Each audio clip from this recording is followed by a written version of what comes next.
Welcome. Thank you for joining us today. My name is Janice Butchko, Senior Project Manager for the MDS Foundation, and I will be moderating today's webinar. Thank you to our sponsors, AbbVie, Bristol Myers Squibb, Gilead, Jazz Pharmaceuticals, and Taiho Oncology for supporting this webinar program. Please note this is a pre-recorded presentation, so the presenter will not be taking any questions. The live question with answer segments will be available for all participants at the end of this presentation. Today's presenter is Dr. Angela Fleischman. Dr. Fleischman is a physician scientist investigating hematologic malignancies. She integrates her research with the clinical care of patients with these diseases. Dr. Fleischman's longstanding interest in blood cell development began during her PhD graduate studies at Stanford. After completing her MD and PhD at Stanford in 2005, she moved to Oregon Health and Science University for her internal medicine residency and medical oncology fellowship. She joined the University of California, Irvine in July 2013 to develop her independent laboratory group focusing on the pathogenesis of myeloproliferative neoplasm.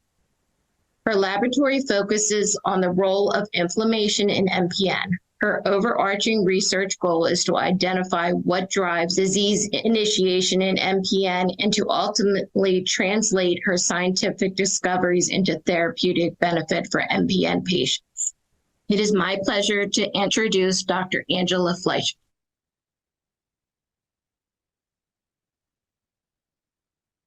Hello, everyone. My name's Angela Fleischman. I'm a physician scientist at the University of California, Irvine, and my primary research and clinical focus is on chronic blood cancers, including myeloproliferative neoplasms. And today I have the opportunity to talk to you about a relatively rare disease called myelodysplastic myeloproliferative neoplasm overlap, or MDS MPN overlap. So to begin with, we need to know about normal blood cell development before we can understand the ways in which it goes wrong. So the hematopoietic stem cells, or those are your blood or bone marrow stem cells, they can give rise to an entire blood system, which is quite remarkable that one single blood stem cell can make up and turn into an entire immune system. So with that power also comes some vulnerability, because we really do need to rely on our hematopoietic stem cells or our blood stem cells throughout our life. And humans have about 50,000 to 200,000 hematopoietic stem cells, and they're with us from the time we're born to the time that we die. And in order to maintain themselves, they need to divide. And with each division, DNA needs to be replicated. And our bodies are very good at replicating DNA faithfully, but inevitably there's going to be some mistakes.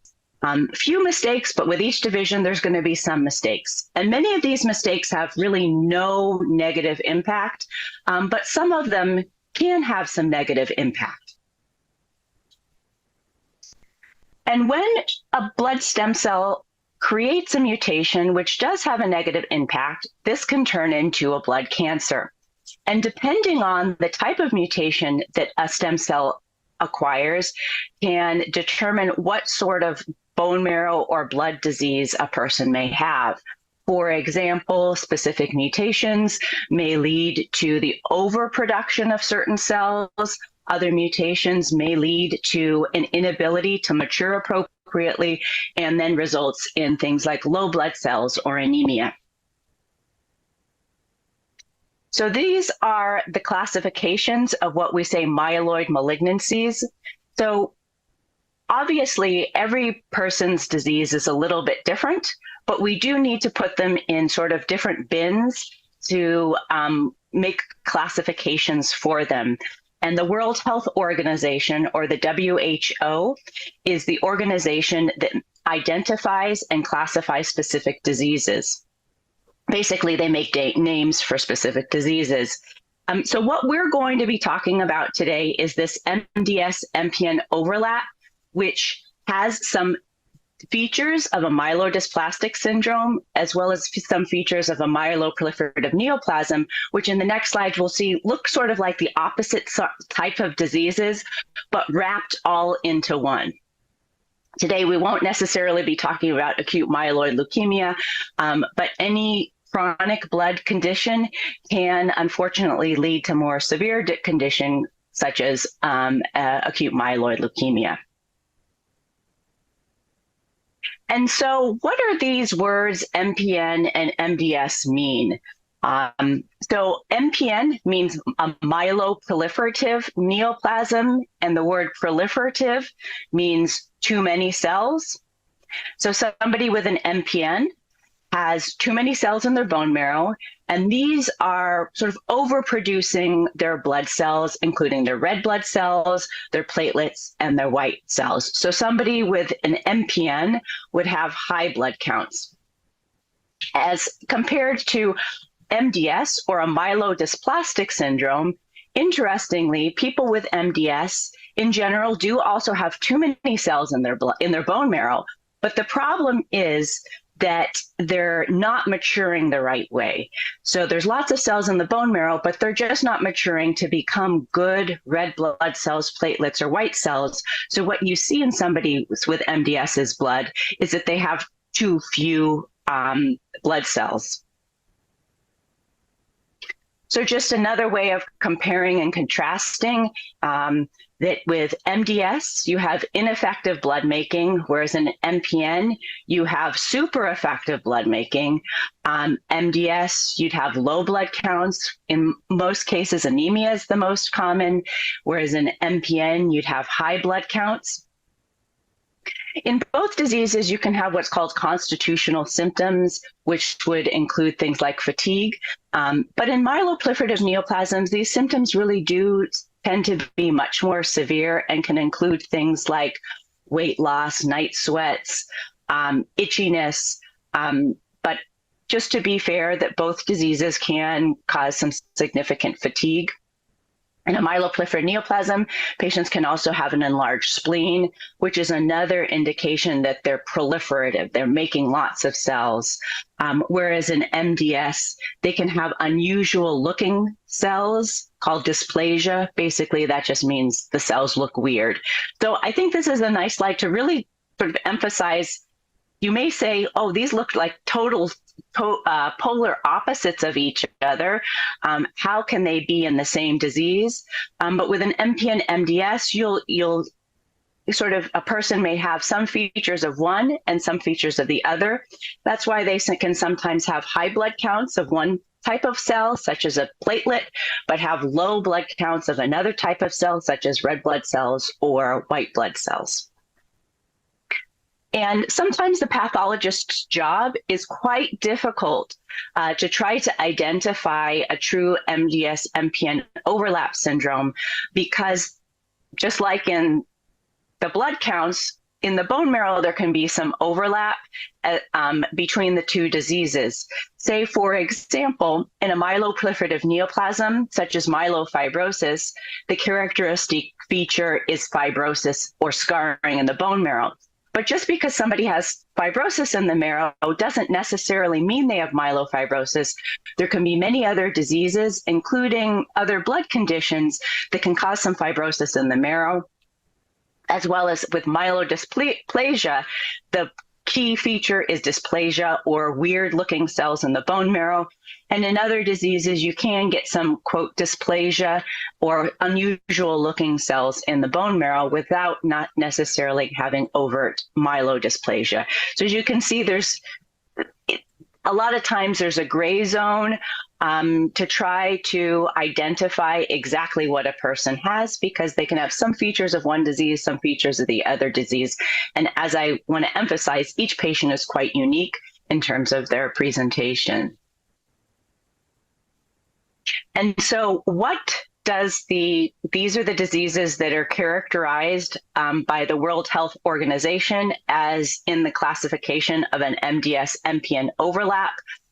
There is CMML, atypical chronic myeloid leukemia, which we won't necessarily be talking about this very rare disease today. It looks like a more common disease called CML, but it doesn't have the classical mutation seen in CML.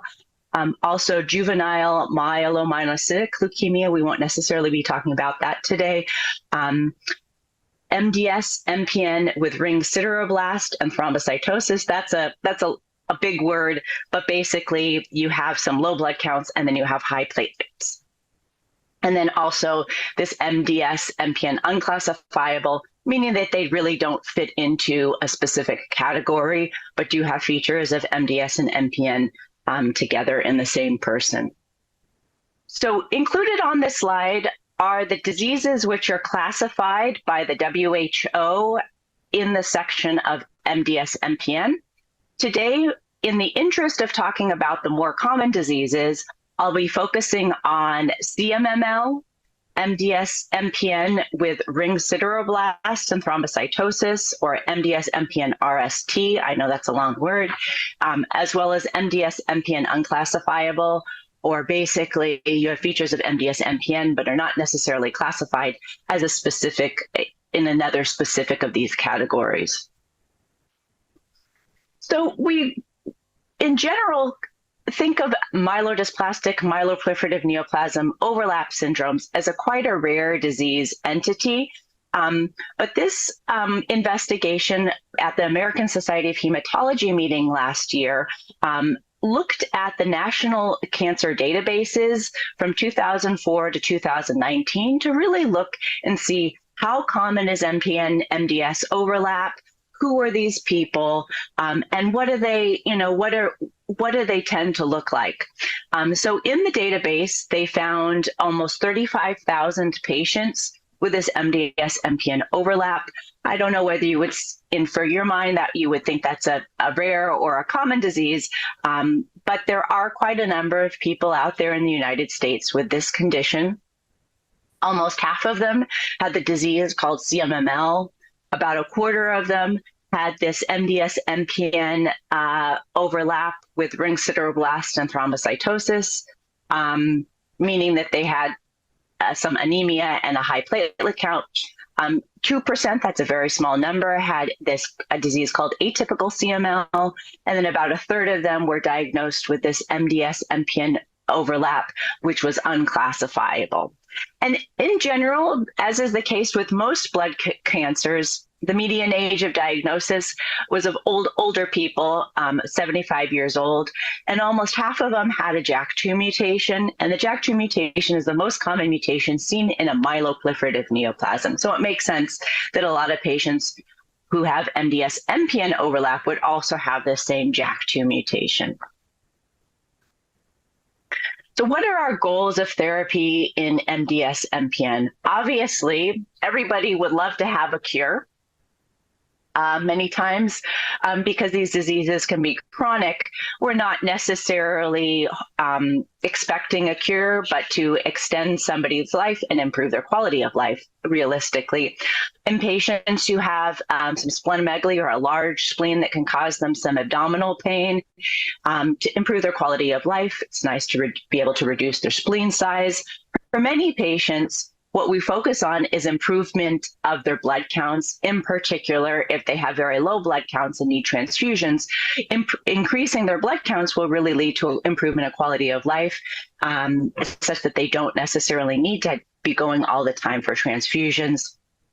Because, as I mentioned in the previous slides, that these diseases are driven by mutant blood cells, it would be nice to get what's called a cytogenetic or molecular remission, meaning that we're watching those mutant cells go away.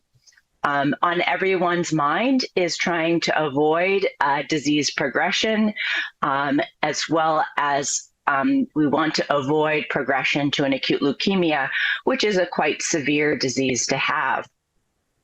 And because these diseases are very heterogeneous, meaning that, they don't really fit a specific criteria, each person is quite unique. There's few evidence-based recommendations for diseases other than management of the subtype CMML. And so this is CMML. This would be an aspirate smear, meaning when you have a bone marrow biopsy, there's usually two parts. The first part is an aspirate. The second part is a core. The aspirate is where the liquid part of the bone marrow is sucked up and then smeared on a slide to be able to look at the specific morphology of the cells, or basically what the cells look like. And in CMML, they have, in all myeloid diseases, you have more myeloid cells than you should, which is a specific subtype of cells. And then it have more monocytes, and people with CMML can also have some blasts, which are your blood stem cells, which everyone does have blasts. Even normal people have blasts. If you didn't have blasts, you would not be able to make blood. But blasts are the most immature cells, and they can be expanded in a leukemia. So that's why we're always concerned about the percentage of blasts, that we don't want them too high, because that would indicate that someone's moving towards a leukemia. But just want to emphasize that blasts are even present in a normal person at a low percentage. And the clinical symptoms of CMML, patients can have some fever, fatigue, night sweats, and weight loss. And many of these things are due to the overproduction of cells. Your body is spending a lot of energy trying to produce these abnormal cells. So it's creating a lot of basically unwanted energy. And so you're sweating, you're losing weight. Also, because although you may have too many blood cells, they're not really functioning all that well, so could be more susceptible to infections, can have some bleeding caused by low platelets, can have enlarged spleen and potentially liver from production of too many cells. Our blood is usually produced in the bone marrow, but if there's a lot of stress going on in the bone marrow, can be diverted to the spleen as an alternative location for blood cell development. Patients with CMML can have a very wide range of presentations. Some patients can have normal blood counts or even low blood counts. So I just want to continue to emphasize that these diseases are very heterogeneous, and really each person they basically have their own personal disease, but we try to really classify them into different categories. And then the incidence and characteristics of patients, relatively rare disease of 0.3 per 100,000 people, again, is a disease that primarily affects older people, does have a male predominance, and then does not have classical mutations associated with other blood conditions, does have fewer than 20% blasts in the blood or bone marrow. If one did have greater than that of blasts, that would be characterized by an AML.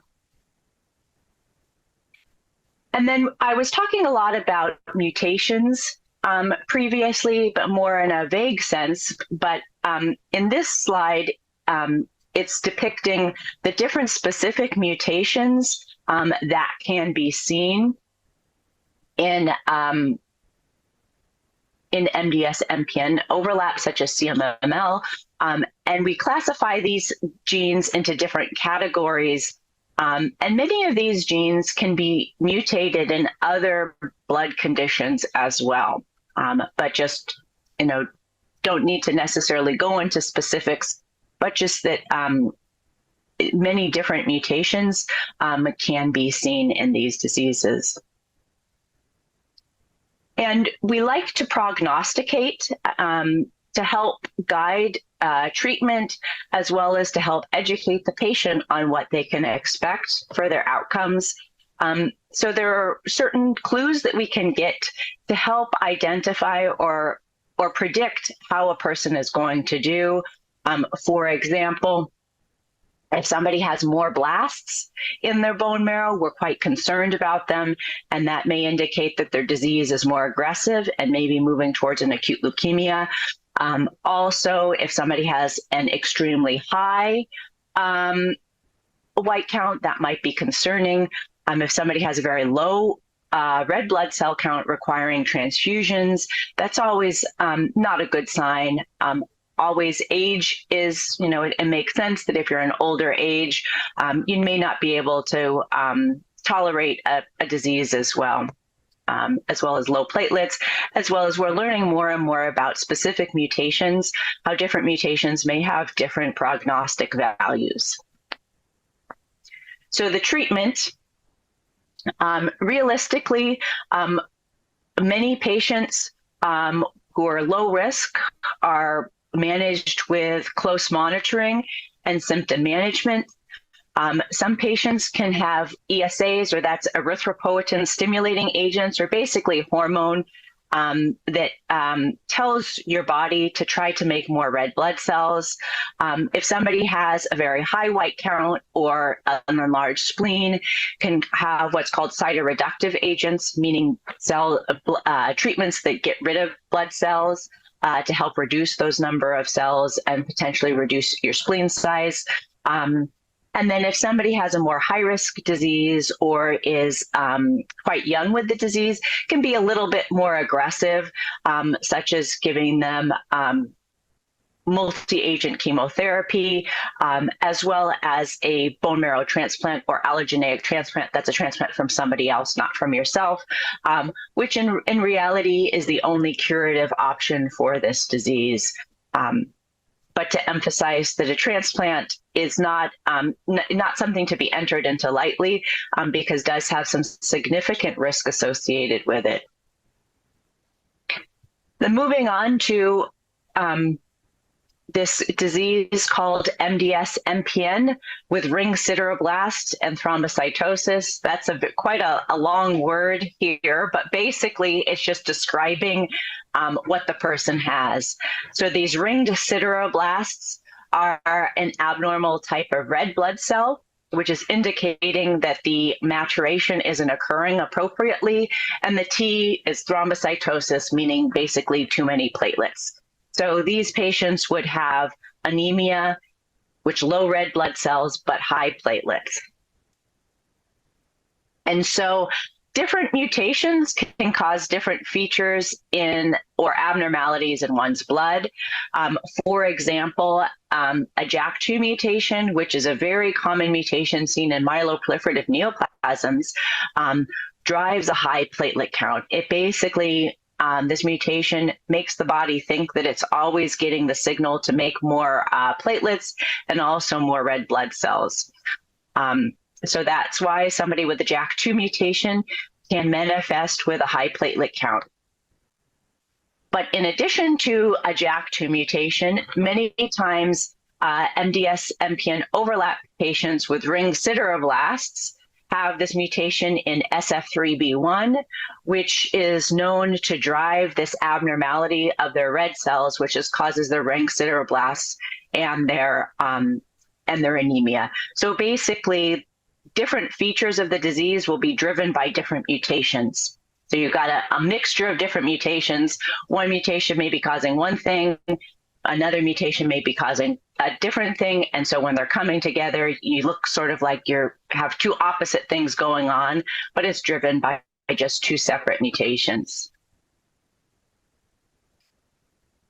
And so, it's I just want to emphasize that every person is unique. So take with a grain of salt curves which talk about mean survival.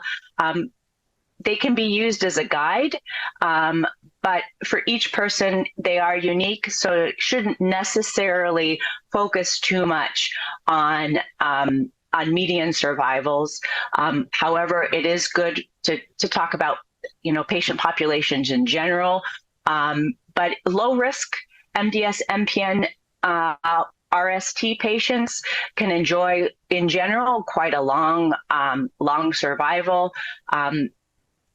Whereas if you have a more high-risk disease, then unfortunately predict a less great of a survival.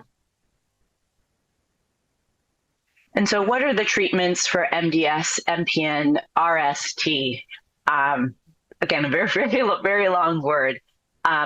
Really, because the primary issue is the anemia, which can be quite a frustrating thing to have, both because it can make you have some fatigue, as well as if you need transfusions, really it's a negative quality of life, always having to be checking your blood and going in for transfusions. So the management in general tries to focus on improvement of the blood counts, with supportive care. That means transfusions or these ESAs, erythropoietin stimulating agents, hormones to increase your body's drive to produce red blood cells. A newly approved medication called luspatercept can be quite helpful for anemia associated with ring sideroblasts. Because patients with this disease commonly have JAK2, which is associated with an increased risk of blood clots. Many times patients should be on aspirin to reduce the risk of blood clots. And then cytoreductive therapy, meaning treatments to reduce your blood counts, are sometimes a little tricky in this disease because you may have high platelets, but you have anemia, and many of the treatments, such as hydroxyurea, that can reduce blood counts, will reduce your platelet count, but it could also potentially make you more anemic. So maybe fixing one problem, but making the other problem worse. So in many times it's a risk-benefit trade-off, what's best for the patient. And then, again, as the only curative maneuver would be a bone marrow transplant.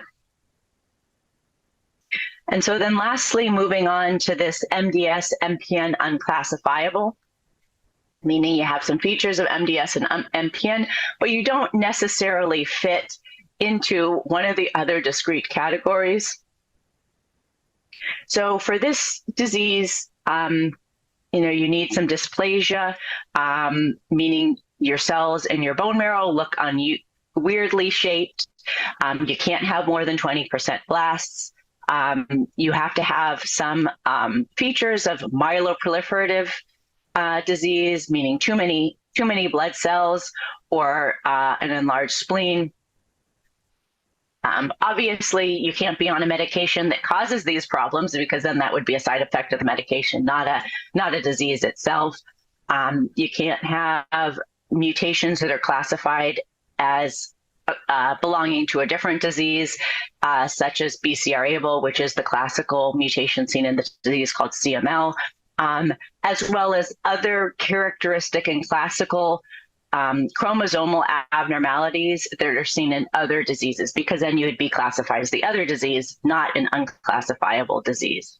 So basically, you have features of an MDS as MPN mixed together, but your features don't necessarily fit into a specific category of a disease that has a different name.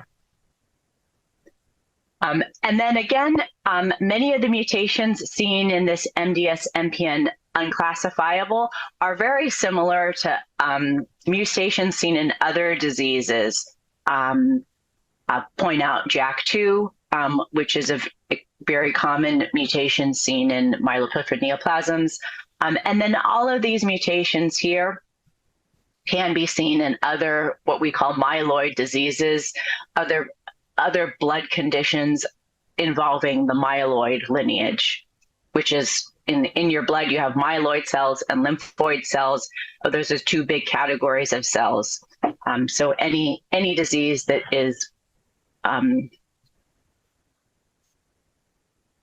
problem with your myeloid cells would be called a myeloid disease. And so treatment for this MPN MDS unclassifiable, because it's a sort of a mixed bag of diseases, there really, unfortunately, is no standard treatment regimen. Like in the other diseases, we identify what's wrong. Many times it's the anemia and try to focus on that. Because it's a very rare disease, as well as a very heterogeneous disease, it's quite difficult to develop clinical trials that really focus on trying to identify optimal treatments for this disease, because each person really is quite unique. But there are clinical trials investigating, so basically mixing treatments such as JAK inhibitors, which are utilized for myeloproliferative neoplasms, as well as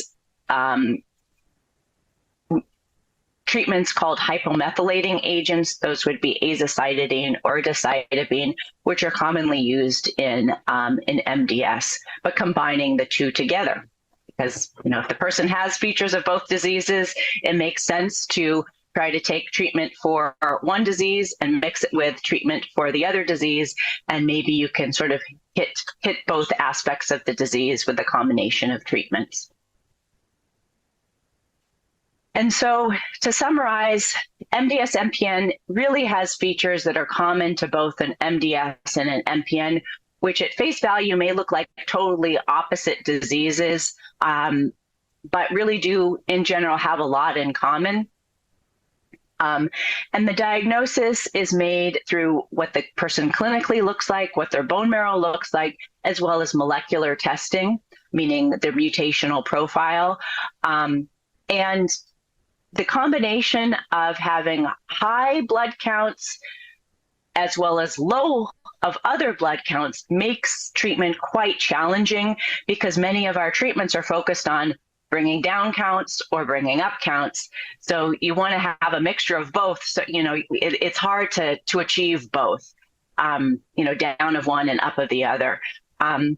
Hypomethylating agents, which are a common treatment for myelodysplastic syndrome or MDS, are commonly employed because our primary objective in general is to increase the red blood cells to relieve the person's anemia. If a person is young and or has some high-risk disease features that we're quite concerned are going to turn into a leukemia or cause the person a lot of problems, that's a situation where a person may be evaluated for transplant, because that is the only cure for the disease. And then as we're learning more about specific mutations, hopefully there will be more and more availability of treatments that are specific for specific mutations. And because this is quite a rare disease, it is important to do clinical trials. And this is a way that patients with this very rare disease can help the people that come after them. So thank you very much. It was a pleasure to give this talk, and I'm looking forward to questions and discussion. Thank you, Dr. Fleischman, for your presentation and for your time today. We also have joining us today Peter Löffelhardt. He's from Spain. He's the founder of the Global MPN Scientific Foundation. And Ashley Moncrief from the MDS Foundation. She is the Director of Patient Care. Today's webinar is simultaneously being translated into Spanish. So Peter will ask the questions that were submitted in Spanish, and I will ask the questions submitted in English. We will now proceed to the live Q&A. Please submit your questions through the Q&A button on the bottom menu bar. Hey, Dr. Fleischman, I have a question for you. In MDS MPN, does an increase in monocytes also indicate progression to leukemia? Not necessarily. If they're mature monocytes, that is part of a myeloproliferative disease that many times, so the word myeloproliferative means you have too many myeloid cells. So white blood cells are myeloid cells, in particular neutrophils and monocytes. So I would say no, not necessarily. A bigger concern would be if a person starts seeing on the bottom of their CBC in their differential metamyelocytes, myelocytes, blasts. That's a more concerning feature. Okay, great. Thank you. Yeah, and Angela. another question. Oh, go ahead, Peter. Yeah. Okay. Thank you very much. Yeah, Angela. Good morning to you. As you know, I'm a patient. I have a PV, and I'm diagnosed since 30 years. We're having in Spain, we're having an association, and we're having a foundation, which is really taking care of the patients. Now, what we can see is, people is not so much worried, let's say, about the treatments. They're more worried about the side effects, which they are suffering. In MPN, you have very strong ones, which is anemia, which is, fatigue, which is combined. When you have anemia, you have fatigue, but also the itching and the night sweats, etc. Now, if you are an MPN MDS overlapping patient or an MDS patient, from your experience, these symptoms, are they basically the same, or do you have a lot of difference of?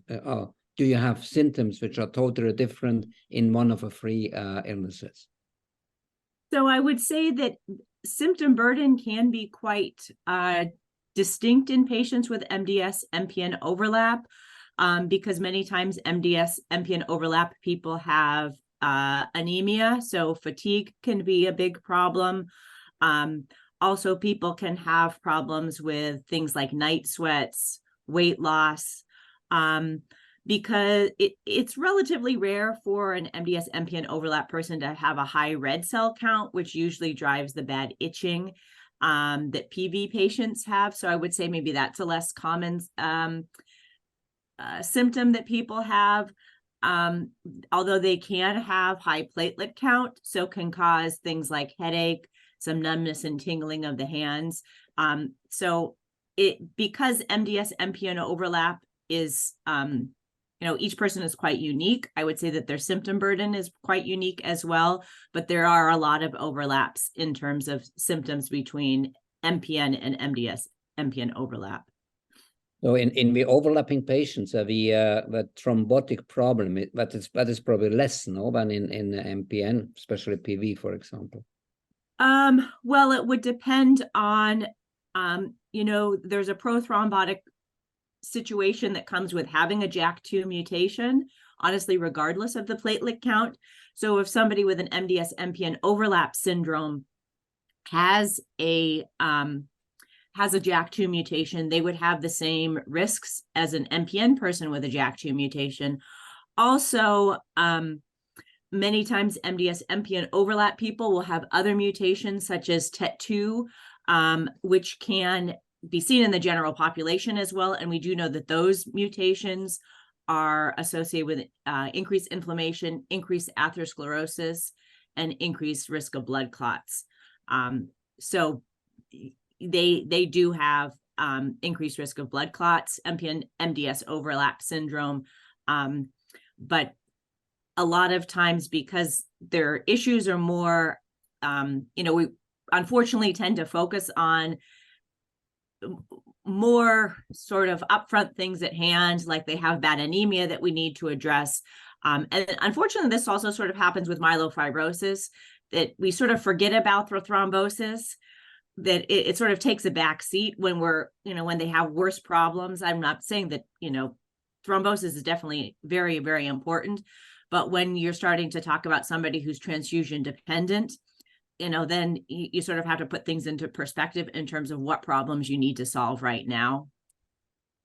Well, it's definitely for any PV or ET patient. The biggest worry is that it's not mutating into myelofibrosis, which is what we're all hoping for. So this is why we're also wishing that hopefully one day we would have some treatment which in PV and ET, it could be chronified so that there is no danger anymore to go to MF. I think most of the MF, myelofibrosis phase 2, they really have very severe problems. And the fatigue is very, very big. I mean, people cannot get out of bed during 3-4 days, and nearly all of them may have to change their job. So it is something very serious, and big part of it comes from the anemia. Anemia is one of the largest problem which we are facing in myelofibrosis. Yes, that is true. And, it is, anemia clearly causes fatigue. However, the fatigue that's associated with these diseases is something in addition to just anemia. So many times you give somebody a transfusion, obviously they're going to feel somewhat better, but it doesn't fix the fatigue. So it can be very frustrating for patients when their CBC looks good. They go to their doctor and the doctor says, well, your hemoglobin looks great. And they say, but I still feel horrible. So there's something distinct beyond the anemia that's causing fatigue in these patients. Okay. Thank you, Dr. Fleischman. We have a question from Richard. He wants to know, what is the typical prognosis for MDS MPN? He was diagnosed nearly 6 years ago at age 41, and last year reclassified with MDS MPN overlap. Is a bone marrow transplant an option for someone as young as him at the age of 46? Well, it's difficult for me to give a prognosis without knowing very important things like, what does the CBC look like? What mutations does he have? What are the percentage of blast in his bone marrow? And so I think with an MDS MPN overlap syndrome at such a young age, a transplant probably will be indicated at some point in this person's life. But the question is, what's the appropriate time? Because you don't, a transplant is a very risky procedure, which can clearly lead to early death in the first 100 days. So one needs to, you don't want to do transplant to basically cause you a worse outcome. So it probably is in this person's best interest to see a transplant physician and to follow along with them potentially over years to identify when the right time to get a transplant is. Thank you. We have another question coming in. The majority of clinical trials out there target MDS or MPN, not an overlap. Are MDS MPN patients permitted to participate in those trials? So I would say, sure. It's sort of a little bit of a tricky situation because, the label of MDS or label of MPN or label of MDS overlap syndrome is a little bit up to interpretation. So if the person fits into the criteria, there's very strict criteria for clinical trials. Say, for example, have hemoglobin requirements or platelet requirements or previous treatment requirements, then they may not fit into those categories. But simply by being labeled by someone as MPN MDS overlap syndrome doesn't necessarily preclude participating in trials. In retrospect, for example, we can look at some myelofibrosis patient trials and think, wait a minute, maybe, most of those people were MDS MPN overlap, they just weren't labeled as such.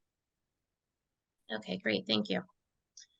Okay, we have another question. Can you explain why a high platelet count actually puts you at an increased risk for bleeding? Okay, yeah, that's a very important point because a lot of times, which I think is a very important fairy tale, fallacy to really clarify, is that the platelet count at least in a myeloproliferative neoplasm doesn't correlate with the thrombotic risk. So a higher platelet count doesn't mean you're going to likely have more blood clots.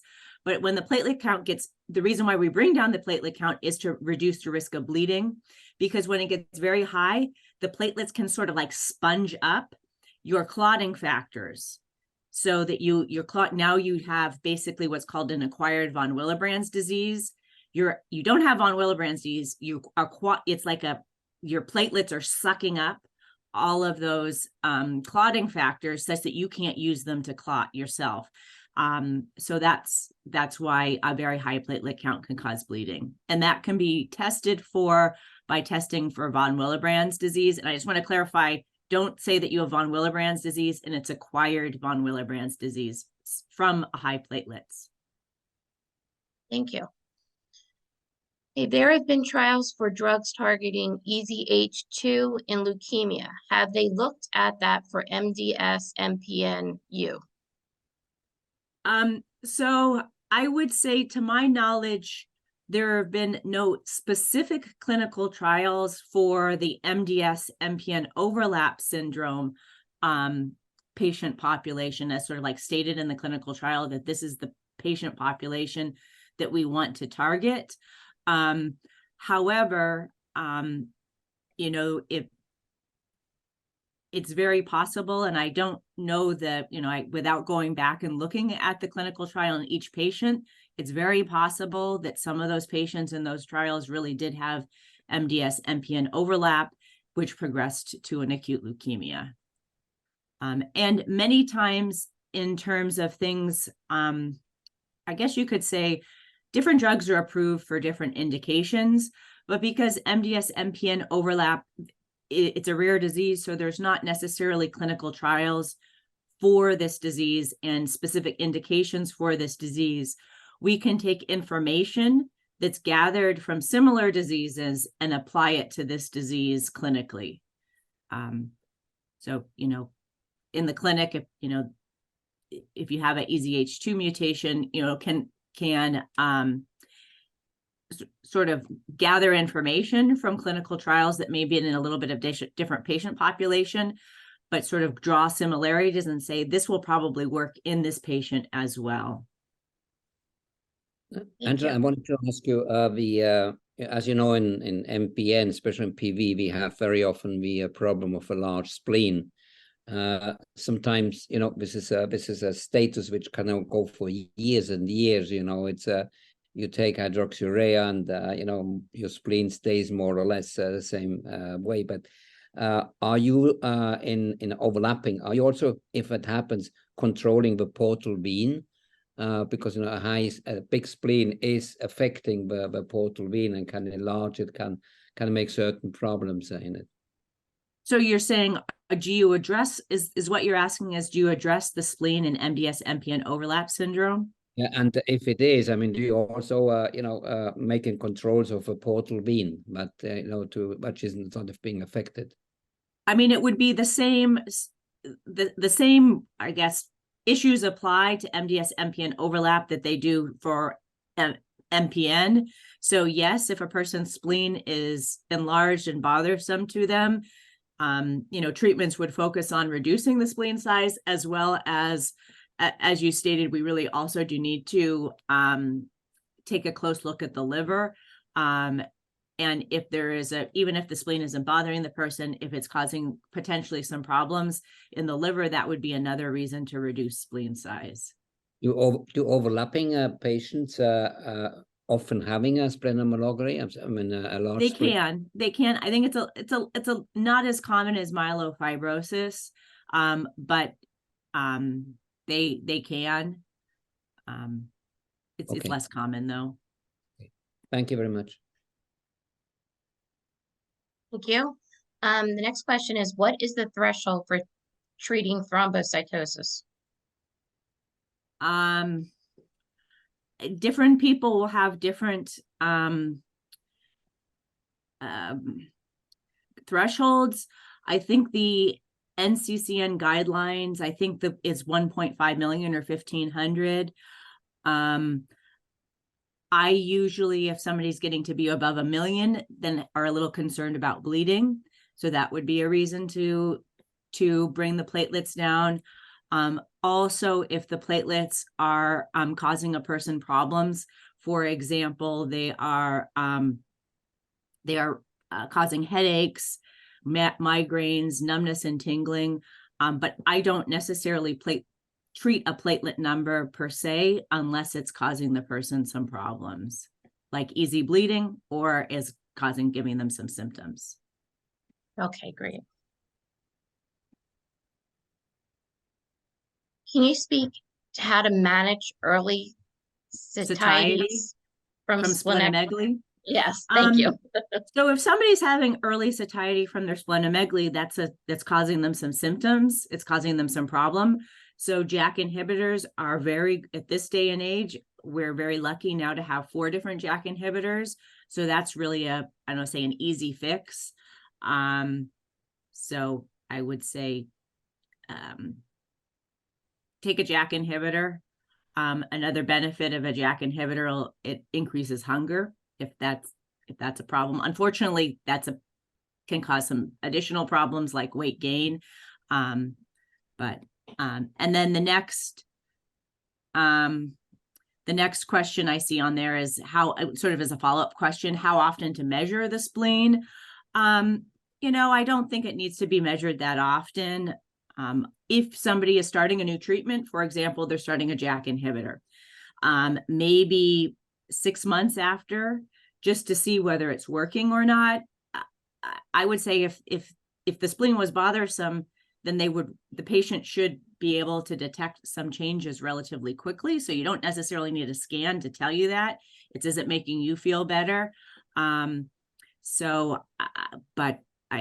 outside of starting a treatment, or you have new symptoms and you want to know whether these symptoms are because your spleen is growing, I don't know, maybe, and I would say could be an ultrasound.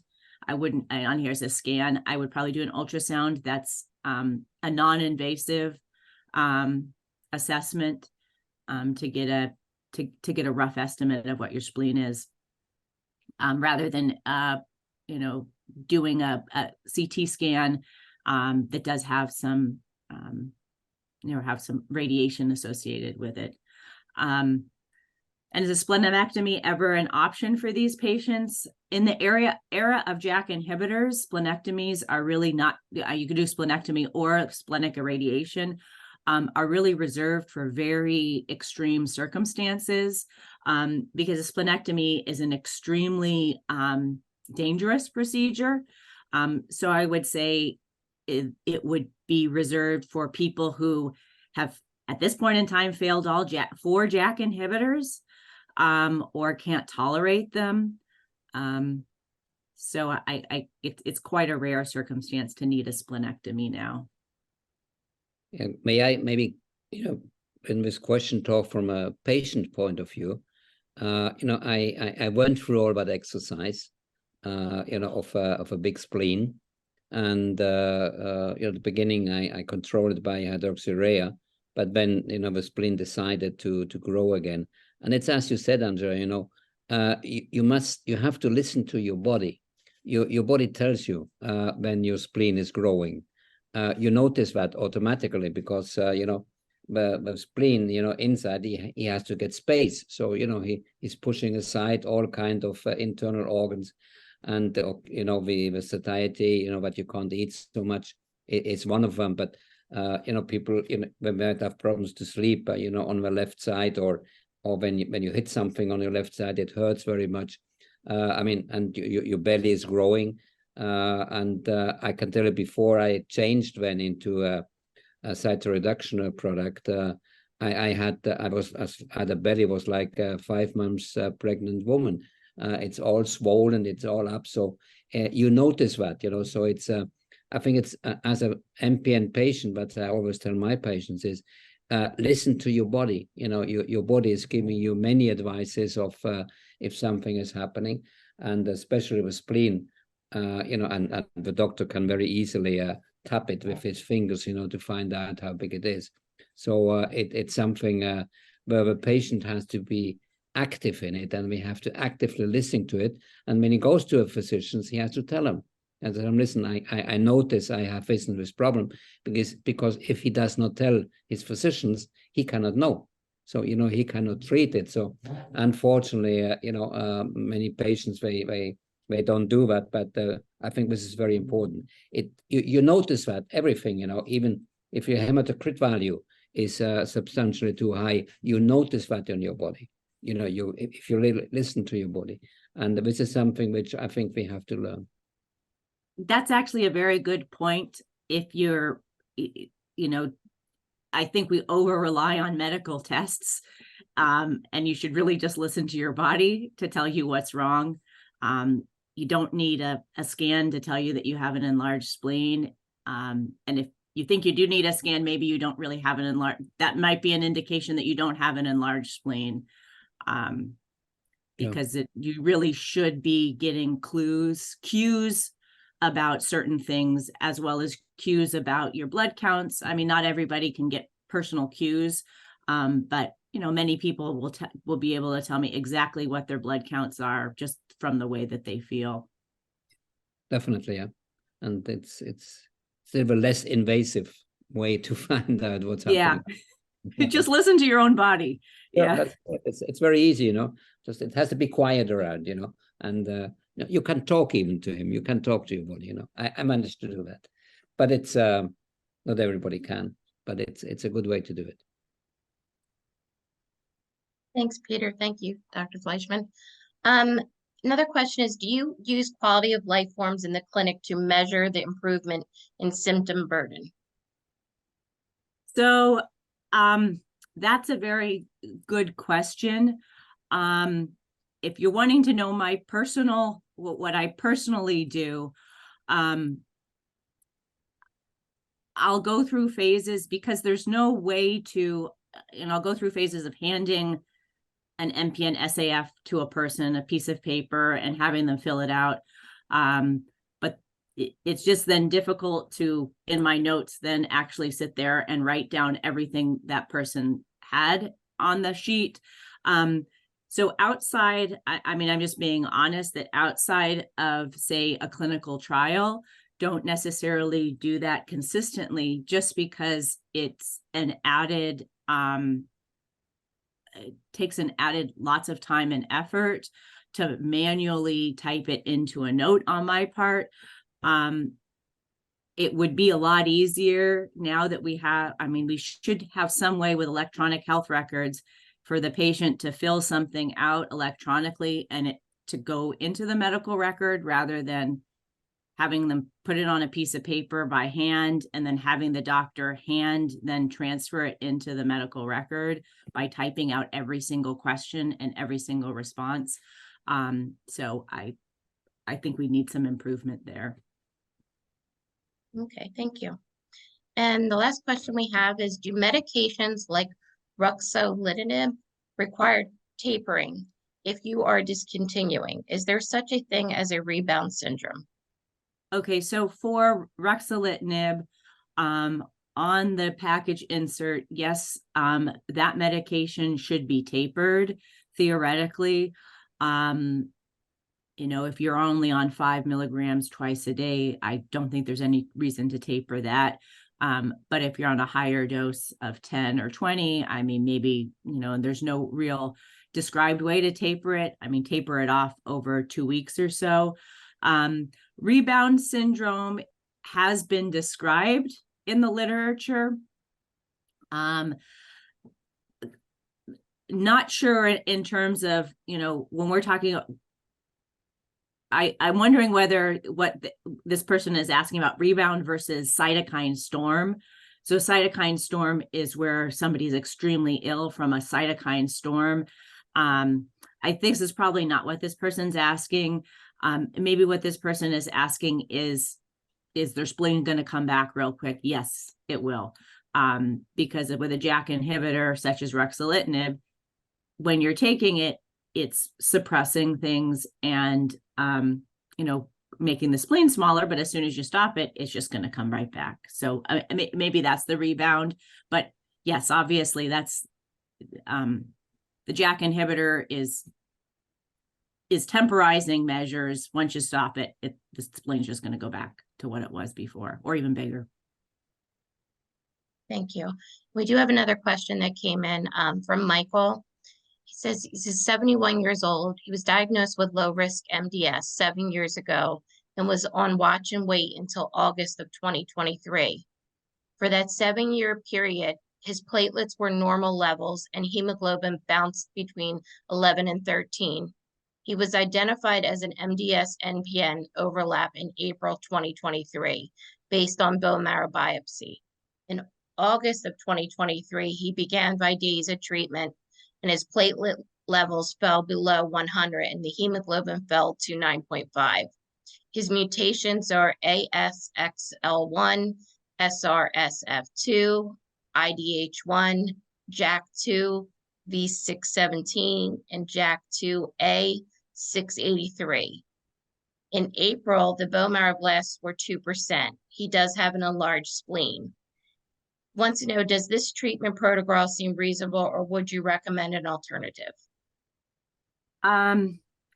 So in terms of, what's called hypomethylating agent, that's like an azacitidine, that's a very standard treatment for an MDS or an MDS overlap syndrome. And the low counts are a side effect of the azacitidine.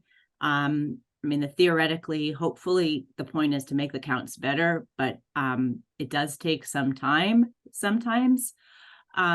With that panel of mutations, if this person is in good shape, would probably recommend at least a transplant referral. I'm not saying that a transplant is in this person's best interest, but I think hearing about transplant options is in this person's best interest, so they can know all of their potential options. Because for any of these diseases, the only curative treatment is a transplant. Thank you, Dr. Fleischman. That's all the questions we have for today. Peter, did you have anything else you'd like to ask Dr. Fleischman? No, I just want to say in general, it's very difficult for a physician to give an advice to a patient, what to do and what he should not do. I always try to convince people not to put too many personal questions, because it's, for Dr. Fleischman, it's very difficult to answer these questions, because she would have to know many, many more details. But that's just a general question. Yeah, I think that in general, I try to answer them more in general, but for an MDS MPN overlap, so something like azacitidine is very appropriate. And I think just my statement of that the only curative treatment is a transplant, but I'm not saying that this is the right for everyone, but I think everyone should hear about that option and decide, for themselves whether that's a good plan or not. Certain medical conditions or an age may preclude from a transplant, but I think it is important for them to hear that, to say, okay, this is the reason why transplant is not right for me. I think just for own satisfaction to know all of the potential options. Thank you very much. Yeah, Veronica asked a question after this, and she said, what if transplant isn't an option? And it was similar to the previous question. Her dad is on decitabine. So then a hypomethylating agent such as azacitidine or decitabine is very appropriate. Okay.